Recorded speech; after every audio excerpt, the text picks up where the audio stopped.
बिस्मिल्लाहिर्रहमानिर्रहीम अऊज़ु बिल्लाहि मिनश्शैतानिर्रजीम बिस्मिल्लाहिर्रहमानिर्रहीम व बिही नस्तईन व हुवा खैरुल मुईन रब्बि इश्रह ली सदरी व यस्सिर ली अमरी वहलुल उक़दतम मिन लिसानी यफ़क़हू क़ौली।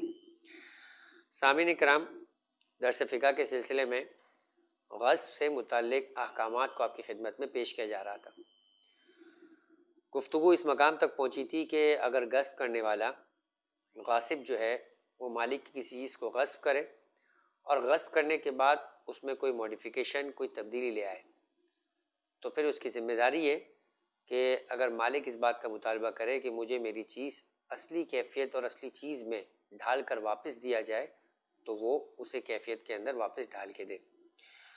और अगर ढाल के ना दे सके तो जो उसकी असली कैफियत है और अब जिस कैफियत में तब्दील कर दिया है, इसमें जो फ़र्क आएगा वो फ़र्क भी जो है वो गासिब की ज़िम्मेदारी कि वो अदा करे। मिसाल दी थी कि मसलन गासिब के पास सोने की बालियाँ थी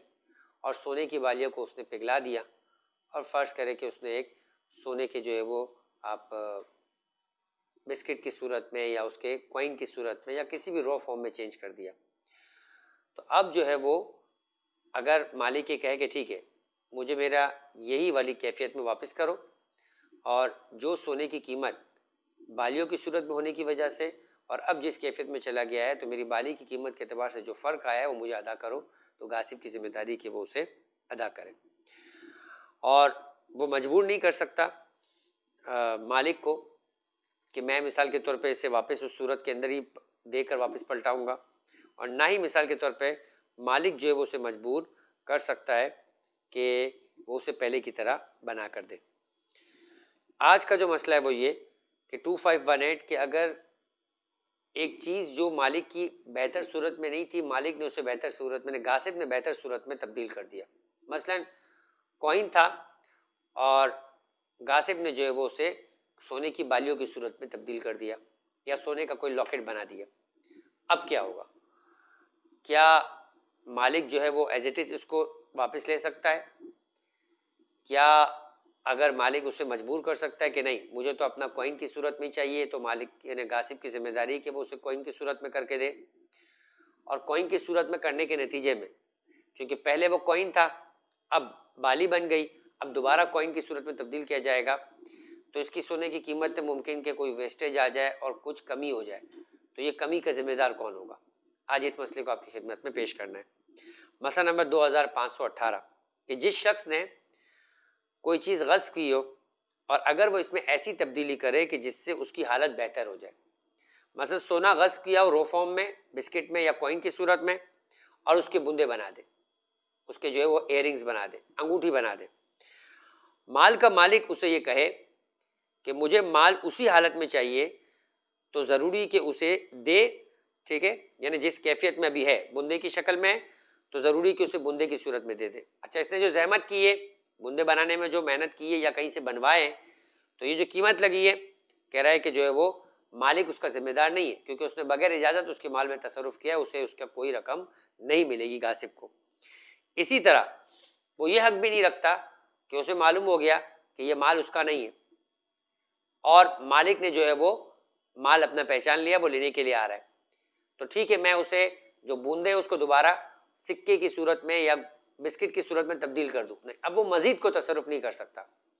क्योंकि गस्ब की हुई चीज़ में दो अहकामात है। एक ये कि आप किसी की चीज़ बगैर पूछे उठा नहीं सकते, दूसरी चीज़ है कि इसमें तसरुफ भी नहीं कर सकते। आप ये नहीं कह सकते कि ठीक है, मैं गुनहगार हो गया कि मैंने मालिक की इजाज़त के बगैर चीज़ उठा ली,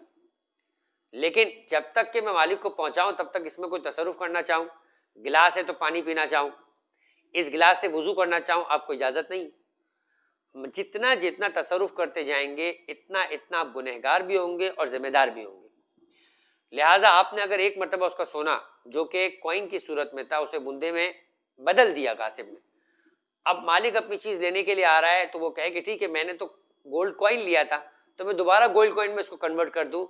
मजीद एक और भी किस्म का तसरुफ करने की इजाज़त नहीं। जैसा है वैसे ही अब मालिक के साथ बात होगी कि उसे क्या चाहिए। तो कह रहे हैं कि वो यह हक भी नहीं रखता कि मालिक की इजाज़त के बगैर इसको इसकी पहली हालत में ले आए, दोबारा बूंदे को कॉइन की सूरत में ले आए। लेकिन अगर उसकी इजाज़त के बगैर वो ऐसा कर दे कि उसे कॉइन बना दे, या किसी भी और सूरत के अंदर लेकर आ जाए, तो जो मालिक की एक्चुअल सूरत थी और अब जिस भी सूरत में लेकर आने की सूरत में जो कीमत का फर्क आया वो कीमत उसे देनी होगी या नहीं देनी होगी। कह रहे अगर एग्जैक्ट उसने वैसा ही बना के दे दिया जैसा मिसाल के तौर पे मालिक की चीज थी, तो आगे सिस्तानी फरमाते हैं कि फिर ऐसी सूरत के अंदर ये जिम्मेदार होगा या नहीं होगा मजीद कीमत का जो कमी अगर आई है, नहीं मालूम। यानी एहतियात ये है कि फिर ऐसी सूरत के अंदर मालिक के साथ मुसालियत की जाए, क्योंकि उसने जैसा उठाया था वैसा वापस कर रहा है। लेकिन इस कन्वर्जन की सूरत में उसमें कोई कीमत का फर्क आ गया, तो फिर ऐसी सूरत के अंदर उसको मालिक के साथ मुसालियत करना होगी। मसला नंबर 2519, जिस शख्स ने कोई गस्ब की हो कोई चीज, अगर इसमें कोई ऐसी तब्दीली करे कि उस चीज की हालत पहले से बेहतर हो जाए, साहिब माल उस चीज की पहली सूरत हाल में उसे वापस करने को कहे, और इस कहने की वजह कोई खास जो है वो एक फर्ज करे इस चीज में खास जो है वो उसकी एक नीयत है, उसने किसी से वादा किया हुआ है इसके एवज में उसको कर्ज मिलेगा, वो ज्वेलरी की सूरत में कर्ज नहीं देगा, गोल्ड कॉइन की सूरत में कर्ज दे देगा, तो कह रहे गासिब पे वाजिब है कि उसको उसकी पहली हालत में ले आए। और अगर तब्दीली की वजह से उसकी कोई चीज में कीमत में कमी हो जाती है तो जरूरी कि इसका फर्क जो है वो मालिक को दे। लिहाजा अगर कोई शख्स गज की वे सोने के का हार बना ले, सोने का मालिक कहे कि तुम उसे जरूरी है कि पहली शक्ल में लेकर आ जाओ, पिघलाने के बाद सोने की कीमत कम हो जाए, कुछ वेस्टेज निकल आए, तो जितनी हार बनाने से पहले उसकी एक्चुअल कीमत थी जब उसने गस्ब किया था, और इस हार बनाने के बाद दोबारा मालिक के कहने पर उसे वापस गोल्ड कॉइन में लेकर आ रहा है, तो जो फर्क आ रहा है वो फर्क उसे देना होगा। पिछले मसले में और उस मसले में क्या फर्क है? पिछले मसले में यह था कि उस शख्स ने मालिक की चीज को बेहतर सूरत में तब्दील कर दिया। अब मालिक जो है उसे कहता है कि ठीक है मुझे तो वो अपनी पहली वाली चीज चाहिए, लेकिन तुम इसे जो है वो कन्वर्ट नहीं करो, मुझे जो इसका फर्क है वो दे दो, तो उसे फर्क देना है। वो मालिक से पूछे बगैर उसको पहली सूरत में कन्वर्ट कर देता है, और ताकि मालिक जैसा उसके पास से उठाया है वैसे ही मिसाल के तौर पे उसके पास चीज पहुंच जाए, बात खत्म हो जाती है। लेकिन अब मालिक इसके पास आता है और कहता है कि भाई मुझे अपनी पहली चीज, जो दूसरा मसला है वो ये कि मालिक कह रहा है कि भाई जो तुमने हार बनाया है वो मेरे किसी काम का नहीं है, मैंने इसको किसी के अमानत के तौर पे रखवाना था, तो मुझे पहली सूरत में कन्वर्ट करके दो। कन्वर्ट करने के नतीजे में गासिब की जिम्मेदारी कन्वर्ट करके दे, और कन्वर्ट करने के नतीजे में जो कीमत का फर्क आता है वो भी इसे मालिक को अदा करना होगा। तो पहली सूरत के अंदर मालिक पिछली वाली सूरत जो है वो नहीं मांग रहा था, इस वाले मसले में पिछली वाली सूरत मांग रहा है, और पिछली वाली सूरत में ही चूंकि गासिब ने उठाया था तो उसकी जिम्मेदारी भी कि पिछली वाली सूरत में करके वो अदा करे और कीमत का जो फर्क है वो भी उसे दे। तीसरा मसला जो है ये भी एक इसी तरह की एक मिसाल है। मिसाल ये कि उसने मालिक की जमीन गस्ब कर ली और जमीन के ऊपर काश्तकारी कर ली, जमीन इस्तेमाल हुई। अब मालिक आ जाता है अपनी जमीन को वापस मांगने के लिए, जमीन में बागात लगा दिए, गंदुम की फसल लगा दी,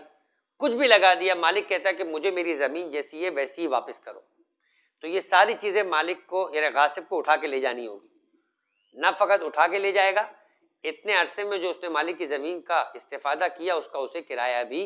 अदा करेगा। इसी के साथ मसला है कि मालिक अगर कहे कि ठीक है मैं राजी हूं, जब तक तुम्हारी फसल पूरी नहीं तैयार हो जाती है तो मेरी जमीन में रह सकते हो, और इसके बाद जो है वो अपनी कटाई करके यहां से निकल जाना, तो मालिक को इजाजत है, उसकी चीज है, वो राजी है। गासिब ने अगर फसल उगा ली है कि वो कहता है ठीक है रहे, लेकिन उस वक्त तक कि जब तक कि जमीन इस्तेमाल हो रही है उसे जमीन की कीमत या उसका किराया अदा करना होगा। मसला नंबर 2520, अगर कोई शख्स जमीन में जो उसने गस्ब की हो खेती बाड़ी करे या दरख्त लगाए, तो फसल की पैदावार, दरख्त और इसका फल है ये गासिब का माल है। जमीन का मालिक अगर इस बात पे राजी ना हो कि फसल और दरख्त उसकी जमीन पे रहे, तो जिसने वो जमीन गस्ब की है जरूरी है कि ख्वाह ऐसा करना उसके लिए नुकसानदेह हो, वो फौरन अपनी फसल और दरख्त को वहां से ले जाए। नीज जरूरी कि जितनी मुद्दत फसल और दरख्त इस जमीन में रही हो इतनी मुद्दत का किराया भी मालिक को अदा करे, और जो खराबियां उसके काम के नतीजे में जमीन में पैदा हुई है उन्हें दुरुस्त करके दे। मसलन जहां दरख्त को उखड़ने की वजह से जमीन में गड़ा हो जाएगा तो उस जमीन को वापस हमवार करे, और इन खराबियों की वजह से ज़मीन की कीमत अगर पहले से कम हो जाती है तो ज़रूरी है कि जो कीमत का फ़र्क आए वो भी अदा करें। ज़मीन के मालिक को इस बात पे मजबूर नहीं कर सकते कि ठीक है अब तो मैंने इस्तेमाल कर ली है, तुम मुझसे किराया ले लो जब तक कि मेरी फसल पूरी तौर पे तैयार होकर अलग ना हो जाए, या ये ज़मीन मुझे बेच दो। दोनों सूरतों में जो है वो उसे जो है वो नहीं कर सकते। इसी तरीके से मालिक गासिब को भी मजबूर नहीं कर सकता कि ठीक है तुम्हें ये उखाड़ने के नतीजे में नुकसान हो रहा है तो तुम ये फसल मुझे बेच दो, जैसे दरख्त है वैसे लेके जो कीमत होती है मुझसे ले लो। गासिब को मजबूर नहीं कर सकता। अगर गासिब कहे कि नहीं ठीक है शरीयत ने मेरी जिम्मेदारी दी है कि मैं इसको उठा के ले जाऊं, मैं उठा के लेके आया तो मेरा नुकसान हो मगर मैं तुमको फायदा नहीं होने दूंगा, तो मालिक भी गासिब को मजबूर नहीं कर सकता कि वहां पर उसे फसल बेच के जाए। तो दोनों तरफा ये कि ना गासिब मालिक को मजबूर कर सकता है कि जब तक फसल पूरी तैयार ना हो जाए तब तक मुझे अपनी जमीन दे, और ना मालिक गासिब को इस बात पे मजबूर कर सकता है कि तुम्हें तो नुकसान हो रहा है लिहाजा मुझे ये बेचकर चले जाओ। मालिक की जिम्मेदारी है, मालिक का हक ये है कि उसे उसकी जमीन मिल जाए, गासिब की जिम्मेदारी कि अपनी फसल लेके चले जाए। हाँ, अगर वो खुद बेचना चाहे और मालिक राजी हो तो इन दोनों की अपनी मर्जी है, वो दोनों अपनी कीमत लगाकर बेच सकते हैं। और अगला मसला यही है कि अगर जमीन का मालिक इस बात पर राजी हो जाए कि फसल और दरख्त जमीन में रहे तो जिस शख्स ने जमीन गस्ब की हो उसके लिए लाजिम नहीं है कि फसल और दरख्त को उखेड़े। मालिक राजी है वो रख सकता है, अलबत्ता जरूरी है कि जमीन जो उसने गस्ब की है उस वक्त से लेकर मालिक के राजी होने तक की मुद्दत का किराया मालिक को अदा करें। इसके साथ हम अपनी आज की गुफ्तगू को ख़त्म करते हैं। इंशाल्लाह अगली गुफ्तगू जो है वो अगले दर्स में जारी की जाएगी।